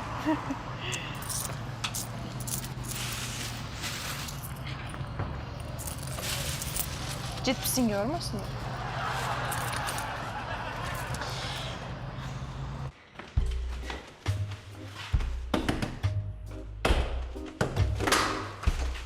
Ассалаумағалейкум. Уалейкум. Ыстық лағман тапсырыс беріп беріңіз. Болды, алып келдім. Болса іштес. Қазір. Мен сені нағып жеп жеңіл деймін де. Мен палауды өлтірем ғой. Бүйт тұрам да, сабыздерін бүйт салып жібертем. Болды кен. Картоп бар ма? Картоп бар ма? Картоп. Болу керек, қарап көрші. Картоп қай жерде olur? Неолит дәуірі тас дәуірінің соңғы кезеңі жаңа тас дәуірі болып саналады. Неолит дәуірінің аса маңызды белгісі табиғаттың дайын өнімдерін иемдену. Яғни, терімшіліктің орнына келген өндіруші шаруашылыққа негіз болған мал шаруашылығы мен егіншіліктің шығуы болып табылады. Сұрақтарың бар ма, балалар? Апай, мен бір сұрағым бар. Қоя ғой. Сабақ неге онлайн, біз мектепте отырсақ? Енді ше, үйде отсаңдар сылтауларың көп, біреуің интернетің ұстамайды, біреуің светің ұстамайды. Болды, баста ұртпандар. Онлайн сабақ енді мектепте болады. Ал кеттік, балалар, ары қарай жалғастырамыз. Шаруашылықтың жаңа түрлерінің шығуы адамзат қоғамының дамуы үшін орасан зор маңызды болды. Қартайғанда бұл шалдар. Ойабай, тоқта. Ананы қара, жүрісті қара, ойабай. Ай, алқаш болып кетіпті бұл бала бар ғой. Әне күні тура есігіміздің алдында айғай-шу түнімен төбелес маза бермеді ғой. Нервім қозады ғой осы баланы көрсем, давлением көтеріледі. Ойбай, ай көргенсіз, шаш иығына түсіп жүруші еді алдырып адам болып қапты ғой. Амансыздар ма апалар? Айналайын, амансың ба, я? Қалың жақсы ба? Ой, пырмау, кеше ғана, кішкентай ғана қара домалақ бала еді, зігіттей жігіт бопты. Айтпа. Өркенің өссін айналайын. Ойбай, тура қыздардың арманы болып өсіпті ғой өзі. Жақсы. Аман болыңыздар, мен жүрейін. Сау болыңыздар. Аман бол айналайын, жақсы жолың болсын. Сау болыңдар деп қояды. Ой, оңбаған алқаш. Ай, қызау, әке шешесі бір жақсы адамдар. Бұны бар ғой, оқытып емдету керек. Дұрыс айтасың. Тоналды, көмектесіңіз. Не болды? Жаңа ғана көліктерінің заттарын ұрлап кетті. Былай түр сипатын көріп үлгердің бе? Иә, үлгердім. Ал, онда қазір фоторобот жасаймыз. Сен маған айтып беріп отыр, Көздері қандай? Үлкен, қап-қара. Қап-қара. Мұрны? Мұрны пышықтау. Ұзын сопақтау келген. Мұрны пышықтау келген. Ұзын. Ауыз ше? Қап-қара. Ұзын сопақ. Жағы? Жағы сопақ. Жіңішке келген. Бейтаппақ. Бірақ аузы, мұрны, көздері қап-қара. Өзі қорқынышты. Қарқынға ма? Иә, осы, дәл өзі. Сенсің бе? Иә. Мен де бұны бір жерде көрген сияқтымын бар ғой. Жарайды, сен бара бер, біз іздеп табамыз.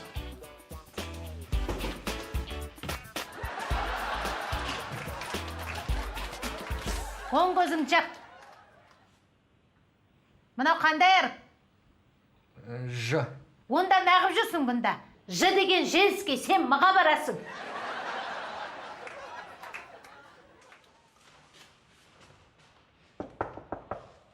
Кім бұл? Саламатсыз ба? Тамаққа тапсырыс беріп бердіңіз? Бердім. Онда ашыңыз, мен келдім. Әкеліңіз. Ашыңызшы, өзім алам ғой. Кім біледі, сізде вирус бар шығар. Үсті басына шаң шығар. Жай осылай бере беріңіз. Қазір.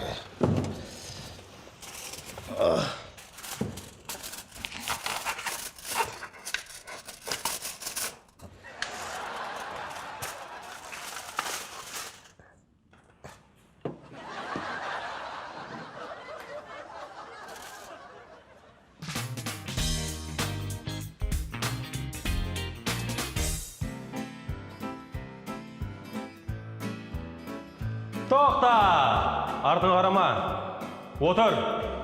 Тұр. Отыр. Тұр. Секір. Қат секір. Жоғар секір. Жат. Жат. Отыр. Тұр. Биле. Тоқта, жаттық аяқталды. Енді менің сабағымнан қашушы болмақ ұқтың ба? Бар жүгір. Көпірей. Көрін өшіп кетті. Енді. Тамақ істеп жүрші. Кешке істейім, шыдай тұр. Шыдай алмай отырмын ғой. Қарны ашып кетті деп тұрмын ғой салам енді. Тамақ істеші. Үйде отырып ал. Тамаққа тоймайсың.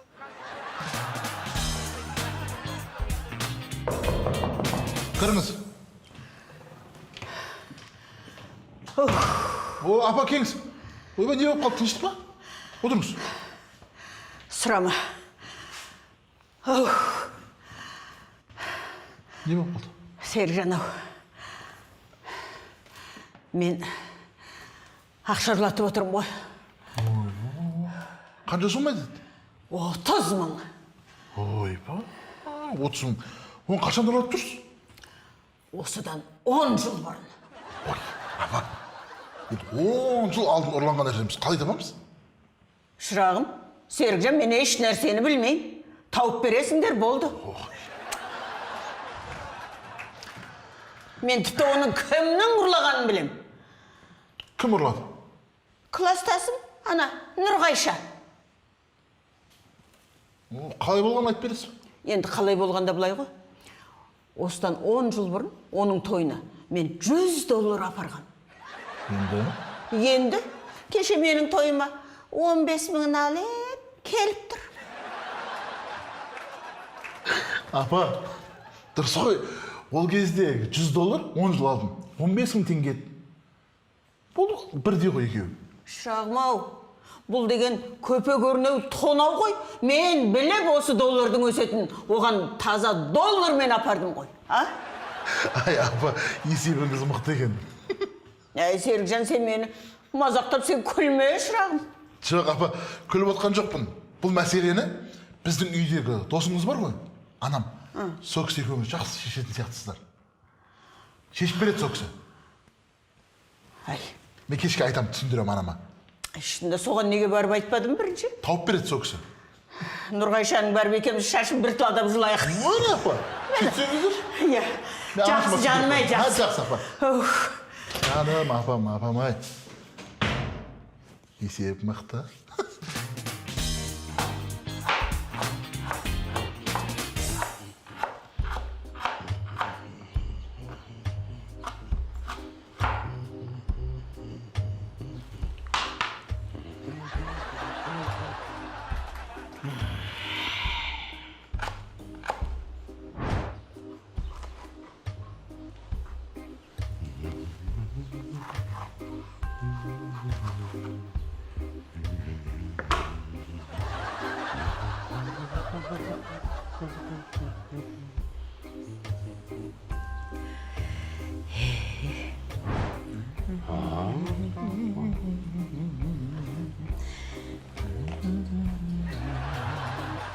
Ой. Не болды, бала ұқсап?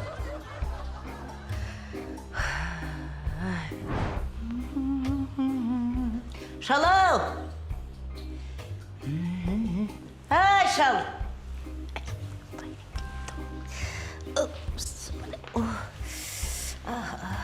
Ау.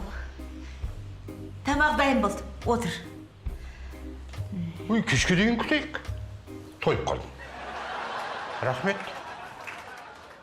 Кешке дейін дейді.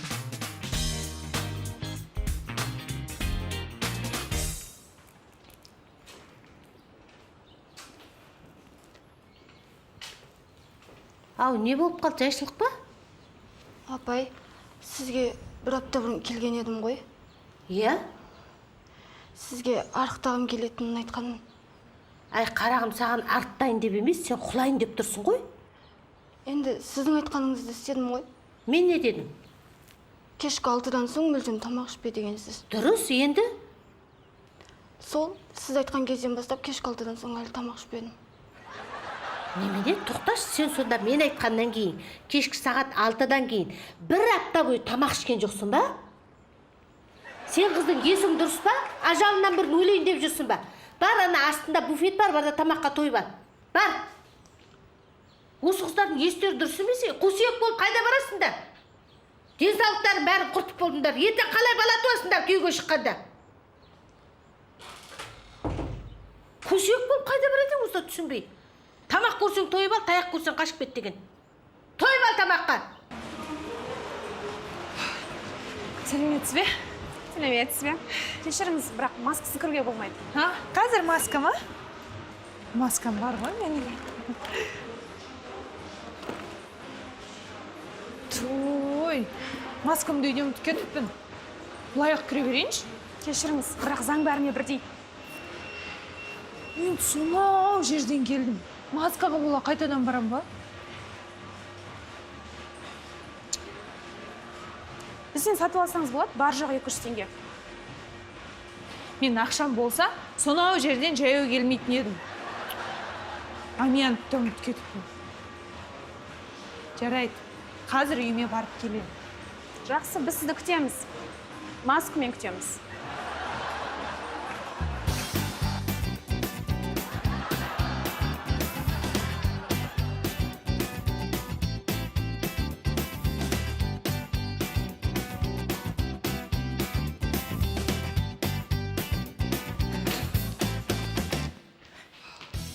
Әселжан, жаттығыңнан шаршап келген сияқтысың ғой. Жүр шай берейін. Маскамды ұмытып кетіппін. Немене? Маскамды ұмытып кетіппін. Үй. Жаттығуға кіргізбей қойды. Үй, не айтып? Ылғи айтам. Ой, үйден шығарда заттарыңды тексеріп алыңдар. Телефоныңды, ақшаңды, кілтіңді, маскаңды деп ме? Енді әуре бол. Рахмет апа. Бар енді. Құдай, алаңға сал.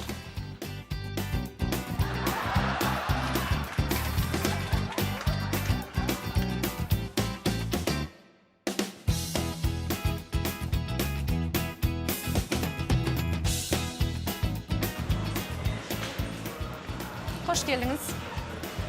Енді кірсем бола ма? Әрине.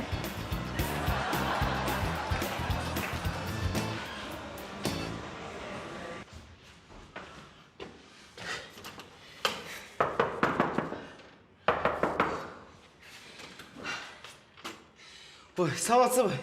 Сәлеметсіз. Қандай жүрсіз? 3 сағат болуға күткен. Ой, мына сумканы көтеріп жүрудің өзі апай оңай емес. Қаланың кептелісі бар оның үстіне. Алып келдіңіз бе енді? Алып келдім. Міне киіңіз. Неге суп қаған? Суп қаған дейсіз ба? Иә. Қазір. Уайымдамаңыз, сол үшін мынау микротолқынды пешті сізге алдым. Ерім жүрген жоқ ма?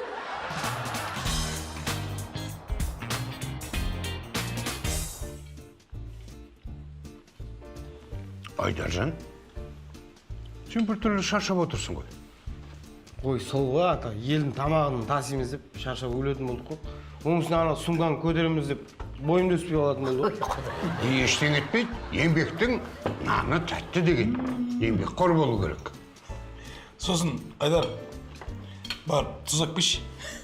Не үшін алып келеді екен? Жұмысың емес пе енді? Әрине күлесіздер. Сіздер бір орында отырасыздар, мен сияқты шапқыламайды. Кім шапқыламайды? Берік пе шапқыламайтын? Әкімдікке тексеру жібересің. Әкіммен қосып шапқылайды. Қайта сендерге сол жақсы. Арықтайсыңдар кішкене де болса. Ой, мен арықтамаймын. Мен шапқыламаймын. Маған тексеріс келе ма, басқа келе ма, шапқыламаймын ғой. Қойыңызшы, жеңгем бір нәрсе айтса шапқыламақ түгіл. Ол ұшып кетесіз ғой. Ау, Әселжан. Бүгін күнің қалай өтті? Бүгін менде негіз демалыс қой. Иә? Мынандай демалыстан кейін тағы бір демалу керек сияқты, шаршап кеттім. Құдай. Жап-жас болды, неге шаршайсыңдар осы? Көке, бұл шаршау деген махаббат сияқты ғой, жасқа қарамайды. Айтпақшы, Берік аға, сізді ата-аналар жиналысына шақырып жатыр. Немене? Ата-аналар жиналысында Берік шақырып жатыр ма? Ей, ата-аналар бару керек қойған. Мамаң айт, мамаң барсын. Менің қолым бос емес, ертең өзің бар. Менің де қолым бос емес. Сол үшін ғой Берік аға барып жүрген. Нұма осы өзінің бір Берік ағасы бар өзінің. Берік саған. Иә. Апа, сіздің ренішіңіз басылды ма? Қайдағы реніш? Таңертең сіз атам ренжіп отыр едіңіз ғой. Ренжімедіңіз ғой көкемен?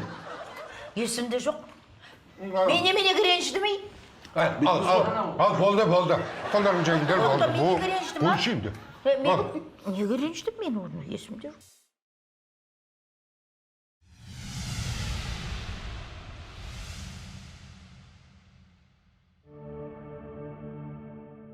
Ал, астаның дәмді болсын. Рахмет, бірге болсын. Кім, Серік, тоқташы, сен қолын жудың ба? Сен қызысың ғой, дап-дарды қолды жуды ұмытып кетті деп ойлайсың ба? Иә. Қазір. Неге күлесіңдер ей? Айгүлжан дұрыс айтады. Тазалық саулықтың кепілі. Сондықтан мынау дастарханның басына отырарда қолды сабындап жуу абзал. Кішкентай бала да біледі. Ата дұрыс айтады. Ойбай. Ой, Мә, таңертең тұрған кезде беттерін жумаған ба? Беттерін жуғанда қолды жууды ұмытып кеткен ғой. Сен неменеге ыржалақтап отырсың? Өзің жуындың ба? Я, апа. Кеше жуындым ғой. Кеше? Я. Қарай көріп. Бар, неше рет айтамын мен саған?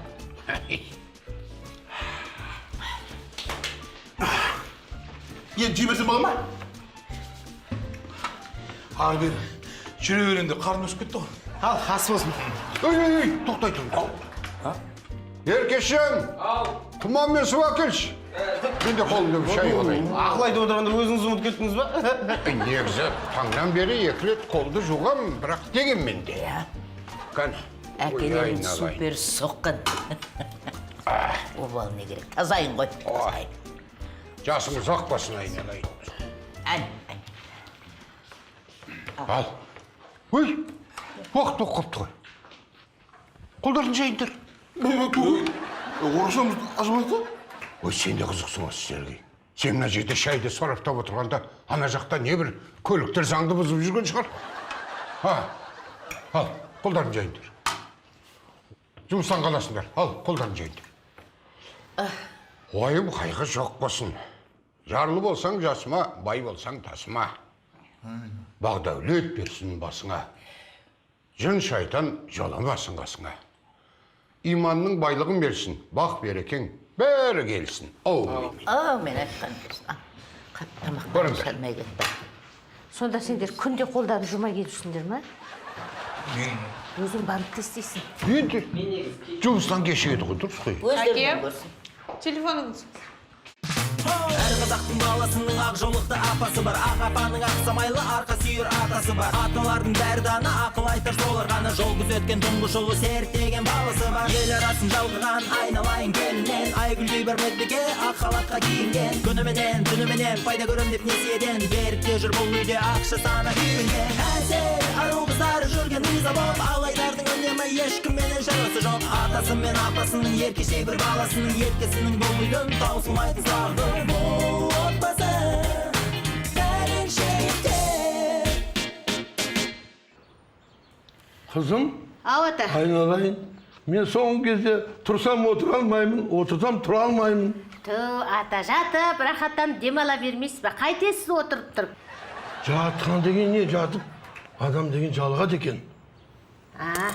Беріңізші анализіңізді көрейін. Міне, алыңыз мені.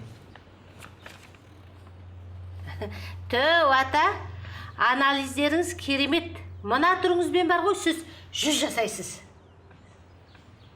100? Аз ғана ғой 100 деген. Ата, енді 100 деген жақсы ғой, оңай жас емес. Қызым, мен 99-ға келдім. Мия, келесі аптада мен туған күнім. Туған күніңіз құтты болсын.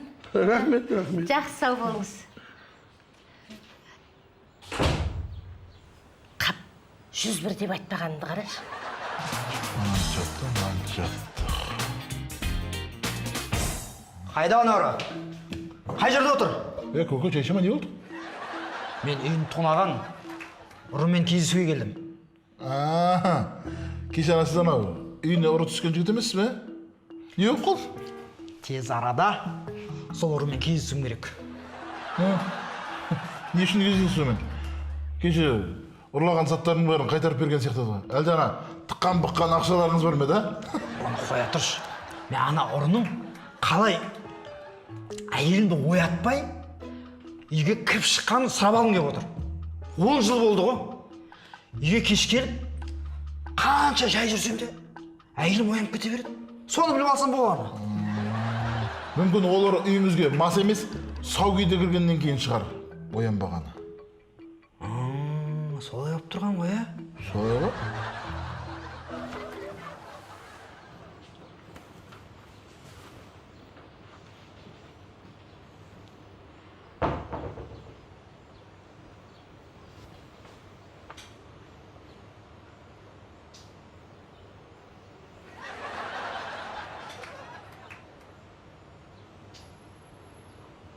Көке, тыныштық па? Тыныш! Тыныш деген несі? Не болды, айтсаңшы? Не мәселемен келдіңіз? Қалай екен, а? Не қалай екен? Светті айтам. Біздің үйде осындай. Біресе жанат, қайтадан өшет. Жанат, өшет. Не осындай бізде. Қойсаңызшы қазір. Лампочканы күйдіресіз ғой. Лампочкасы несі? Лампочка дейді ғой. Лампочкадан бірінші өзімізге үйіп бітетін болдық қой. Күн мен түнді ажырата алмай қалдық қой. Уайымдайтын нәрсе емес ол. Бері қарай кеңіз. Мына қағаз толтырыңыз. Аты жөніңізді, мекен жайыңызды жазыңыз. Барлық нәрсені шешіп береміз.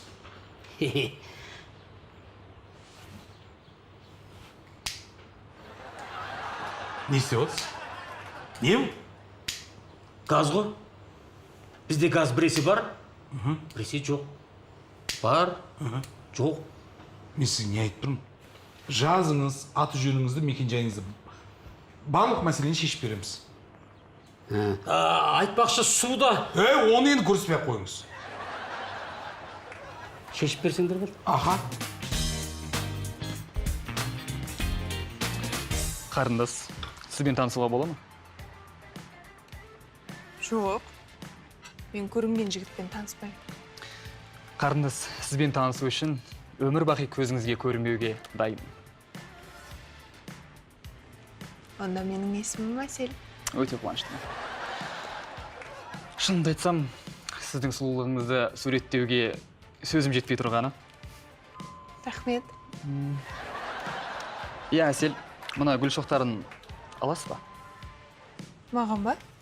Мархаба. Рахмет. Ұнады ма сізге? Есі әдемі екен. Ендеше қуаныштымын. Сізден 20 000 теңге. 20 000 теңге. Түсінбедім. Түсінбейтін несі бар.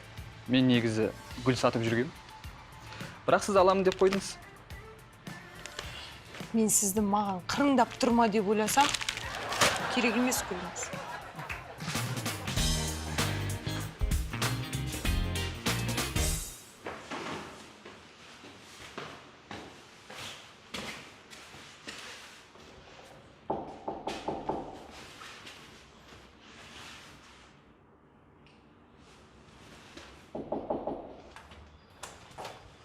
Саламатсыз, жеткізу қызметі? Тапсырыс па? Қазір тоқтай тұр. Әйелім шақырайын. Майра. Ал. Тапсырыс кел. Саламатсыз. Тапсырсын келген ба? Барлық қармақ, балыққа баратын киімдеріңіз, үйдегі оқтар, құрал сайман барлығын алып келдім. Біз косметика мен дизайндағы сөмкеге тапсырыс берген едік қой. Біз мүлде басқа тапсырыс бердік қой, бауырым. Сендер өмір осылай шатастырасыңдар. Мүмкін ауыстыруға келетін шығар? Ол болады ғой. Болмайды ол. Үстеріңнен мен шағымдағам сендердің. Бір емес, екі емес өмірі. Енді не істейміз? Жарайды, алып келген екен, алып қалайық енді. Бір саған бір сыйлық жасай қойын деп. Өмір осылар өстеді. Келесі жолы өзіңді ертіп алып барамын. Жарайды ма? Жарайды енді. Жарайсың бауыр. Дұрыс келді ме? Дұрыс. Сен ме тапсырыс берген?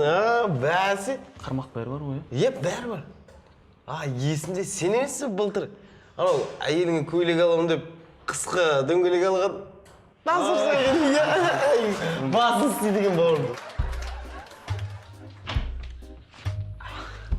Қалай, жарықты сөндірдік бе? Сөндірдім.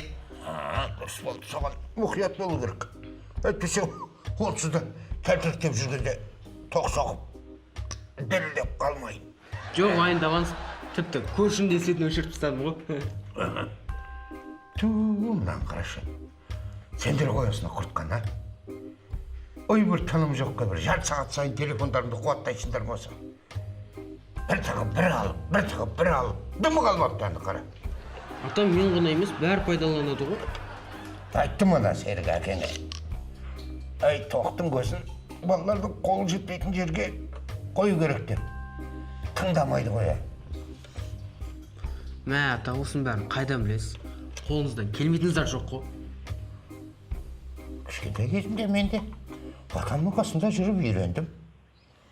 Сен де құр жатпай, үйрен. Кейін өскенде осының бәрін өзің жөндейсің. қойыңыз, мен өсіп бұның бәрін үйренемін дегенше сіз бәрін істеп қоятын болдыңыз ғой.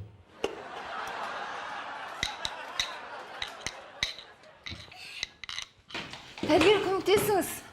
Ойбай, не болып қалды? Мен күйеуім байқамай бастың 10 жер дәрісін ішіп қойды. Енді өзіңді қалай сезініп жатыр? Әзірге бәрі дұрыс. Онда сен қазір тез үйге бар.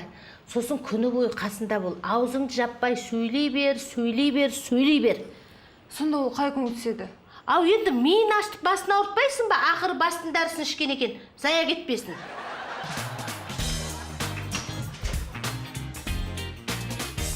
Сәлеметсіз бе? Сәлеметсіз. Ағай, мен көлігімді ұрлап кетті. Қалай? Қашан? Кеше дөңгелекте отыратын адам бейнесі бар ғой, сары. Иә. Соған қасына қойып кеткен едім кеше. Осымен машинамды 3-ші рет ұрлап жатыр. Сіз қасына қойып кеттіңіз ба, үстіне қойып кеттіңіз ба? Үстіне. Онда сіздің көлігіңіз табу оңай. Сіз көлігіңізді мүгедек адамдар қоятын жерге қойып кеткенсіз. Содан кейін эвакуатор бар, оны тиеп алып кеткен. Ұрлықшы эвакуатор екенін біле тұра, сіз оны қамаймай отырсыз ба? Иә, ұрлықшы екен. Бар басымды қатырмай. Саласы. Кіріңіз, отырыңыз. Істемеймін. Иә, айта беріңіз, не мәселе? Қателеспесем, маған елімізден тегін жер тиесілі екен. Солай ма? Иә, солай. Қазақстанның кез келген жерінен сізге жер беруге дайынбыз. Қай жерден қалайсыз? Ендеше теңіз жағасынан, болмаса тау бөктерінен, болмай жатса бір жайлаудан жер беріңіз. Онда болса, былай қалыңыз, мына жерге хабарласыңыз. Бұл туристік мекеме. Сізге жайлау десеңіз жайлау, теңіз десеңіз теңіз. Кез келген жерден сізге жер тауып береді. Маған әкімшіліктен тегін жер берілу керек деді ғой. Туристік мекемен не істеймін? Бұл туристік мекеменің аты Демалсай. Демалсай, бауырым. Қуасың ба сен? Қандай жер саған? Кет бар. Тегін жер дегеніміз та. Мәриям-ау, осы сендердің үйлерің неше бөлме? Ай, 5 бөлме ғой. Ремонты да бар шығар? Иә, жақында ғана жасаттық. Иә. Залдарың үлкен бе? Ойбай, үлкен болғанда ат шаптырым, қонақты ұялмай шақыруға болады. Саған, жазда отыратын есіктің алдында тапшандарың да бар шығар? Бар ғой. Жаздай сол тапшанда отырамыз ғой. Бөлмелерің кең шығар? Иә, сен осының бәрін неге сұрап отырсың? Енді өзің күнде келесің, шай ішесің, тамақ ішесің, шақырмайсың үйіңе. Сол қандай екен деп көз алдыма елестетіп отырмын соның бәрі. Енді елестетсең бар ғой? Біздің ана кіреберісті айтам. Кіреберіс деген, енді мұна... Шақырмайтын болдың ғой. Айта бер. Мұна сенің мұна ас бөлмеңде екеу болады ғой. Жоқ, ол қалай мен тастап кетеді? Біз 1 жыл бойы жүрдік қой. Болды, өзіңді қинамашы олай. Жоқ, мен оны ренжітіп қойдым ба бір нәрсе айтып. Өзіңді олай кінәлай берме. Бұл оңбаған қазір өзіне біреу тауып алған шығар. Иә, қазір мен жүріп жатыр ғой. Әсел, сен шын айтып тұрсың ба? Рас. Сонда ол мені сен үшін тастап кетті ма? Иә. Сен қалай мен көзіме қарап отырсың, Әсел? Жаным, сол бәрі сен үшін ғой. Мен сен үшін дәл солай 1 жылдан кейін тастап кетемін. Мен үшін ба? Иә. Мен біздің достығымыз үшін мен бәріне дайынмын. Сен оны біле.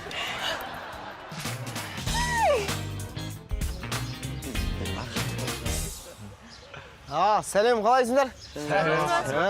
Оппо, арамызда біреу пицца тапсырыс берген бе? Қайдағы пицца?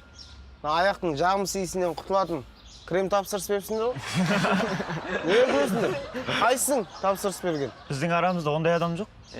Ондай адам жоқ. Қалай жоқ? тапсырыс беріпсіңдер ғой, беттерін айтып масқараламай қойын, бір қадам алға шығып алсын, уақытым жоқ менің. Сіздерде тапсырыс анонимді емес пе еді? Аноним дейсің бе? Жақсы онда. Кіреңіз түсіп қалды. Саған керек сияқты болған бұл. Ала бер өзің.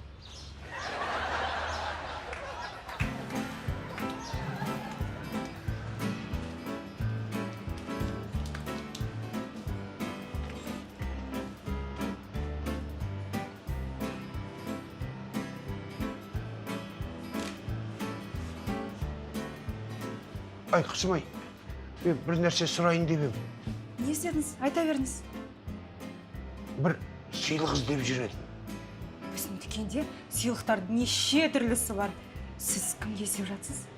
Үйдегі апайыңа бір арзандау сыйлық болса. Ата, онда несіне іздеп жатсыз? Ненің құрметіне жасайын деп едіңіз сыйлық? Апаңның 20 мамыр күні туған күн еді. Ой, ата, сізге ең қымбат сыйлық алу керек қой онда.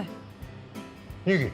Өйткені бүгін шілденің 10-ы, ал апам туған күні өтіп кетті ғой. Солай ма? Онда ештен керек емес. Бекерге есіне салып, ұрыс есіп қалардың. Рахмет, қызым.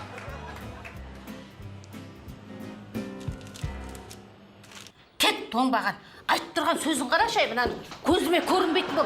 Осыдан осында аяғын аттап бассын, я? Сындырам мен өз қолыммен. Айгүл, не болып қалды? Аурухананың басына көтердің ғой? Ой, мынау ғой менің кабинетіме келіп алып, мені мазақтап тұр. Не деді? Бақай құрт дейді маған. Не көресің? Мен дұрыс қол, науқастың диагнозы сондай. Бақай құрт деген, да? Ой, бай, мен естіпеппін. Ыңғайсыз болып қалды. Кетіп қалдым, кет. Ай, айналайын, бақай құрт, кешір кел. Айтпайсың ба, емдеп берейін. Өзінде қызсыз келіп үндемей. Бірден айтпайсың ба, диагноз солай деп.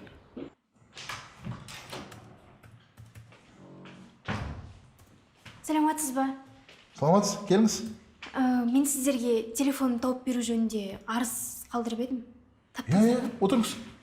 Ой, сіздің телефоныңызды табуға көп уақытымыз кетті.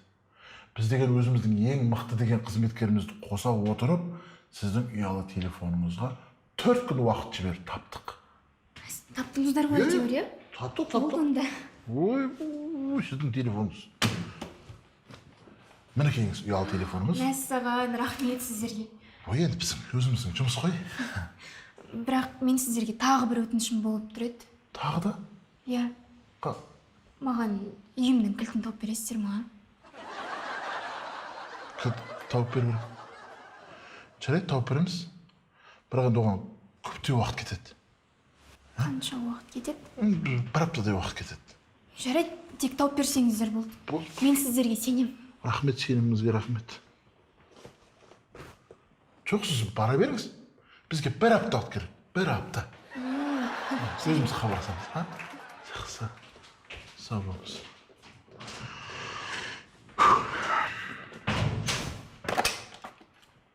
Дежурный, ана кешегі мақтын шақырып бер қарай. Ана, кілт табу керек. Сәлеметсіз бе? О, сәлеметсіз. Мен сізден көп балалы ана ретінде пәтер алуға келдім. Қанша балаңыз бар? Әзірге жоқ. Әзірге жоқ? Ол қалай болар екен ол сонда? Білесіз бе, мен барлығын алдын ала жасап алғым келіп отыр. Ертең балалы шағал болғаннан кейін мүлдем уақыт болмайды ғой? Болмаса тұрмыс құрғас па? Жоқ, мен барлығын алдын ала жасап алғым келіп жатыр. Түсінікті. Онда берсем мен сізге көп балалы аналарға арналған жаңа ғимараттың суретін көрсетейін. Мінекейіңіз. Қалай? Мұнда ештеңе жоқ қой. Енді алдын ала жерін көріп алсын деп жатырмын сізге. Ертең үйді алған кезде мына жерде керемет ғимарат тұрады. Алдын ала көріп, тамсанып алсын деп жатырмын. Оның үстіне алдын ала тұрмыс құрғаныңыз дұрыс біріншіден. Және де мен сізге алдын ала сау болыңыз деймін. Алдын ала кешіріңіз деймін. Және болашақ пәтеріңіз құтты болсын. Алдын ала. Сау болыңыз. Сау болыңыз. Үлкен балам. Жол полициясын істейді. Серік қой. Ай, соның өз көлігімен жүргенін көрмеппін. Қазір көлікте кеттім. проблема емес қой.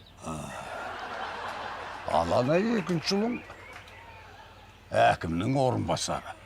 Солай ма? Берік қой. Соның әлі үйі жоқ ау, Бойдақ қой әлі. Кезегі келгенде алар. Ал ана келінің ауруханада дәрігер. Солай ма? Мақта дәрігер. Қаланың жартысы соған барып қаралады ғой. О. Ай сол дәрігер келініңе барып, сенің тегін емделгеніңді көрмеппін. Енді келінімді пайдаланып, тегін емделіп жатсам, ел жұрттан ұят емес пе?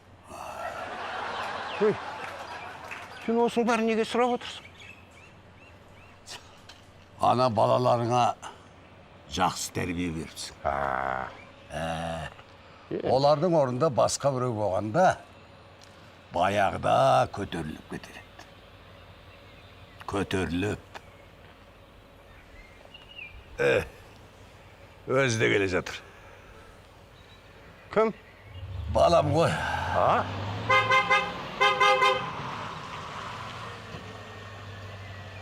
Қала жаққа барып келейін ба деп едім. Жақсы құрдас. Ай, айтпақшы, осы балаң қайда жұмыс істейді? Менің балам депутат. Құрдас.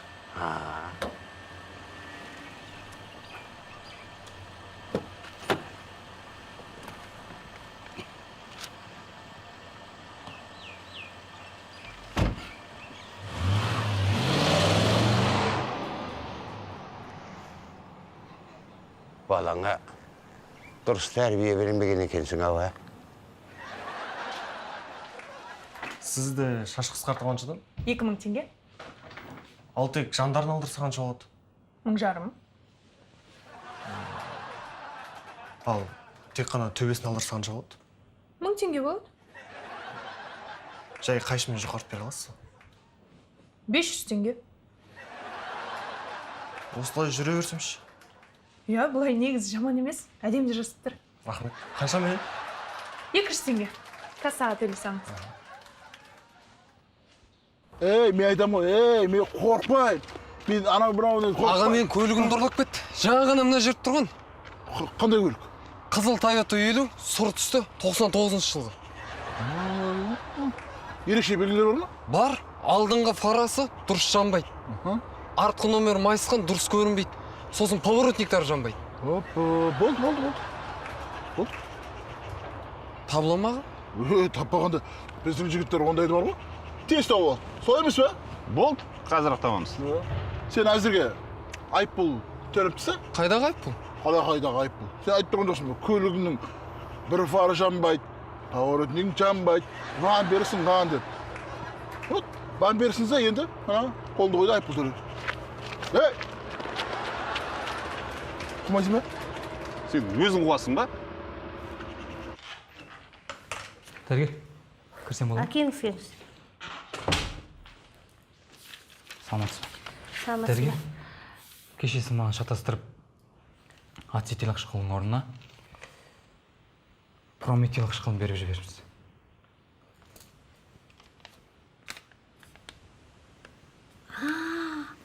Масқара. Не болды? Мен енді өлем ба? Не істесем болады, дәрігер? Саған дереу ана дәріханаға бару керек та, 5000 теңге төлеп кету керек.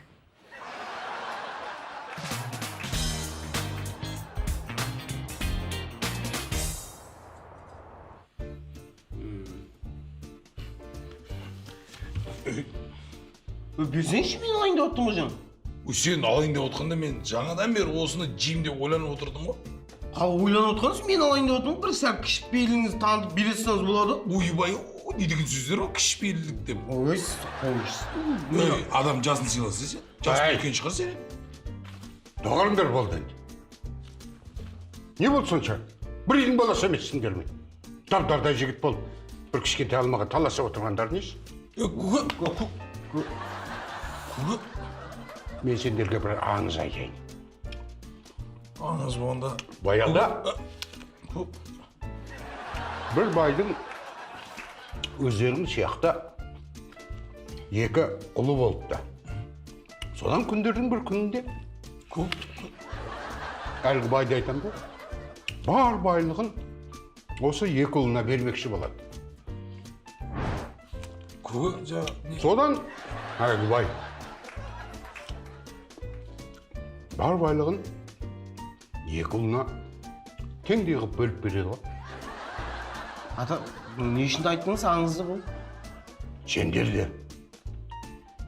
бір нәрсені, бір алма болсын. Алғай, бөліп жеңдер деп жүргенім ба? Мә, настай салдым. Ой, белбай.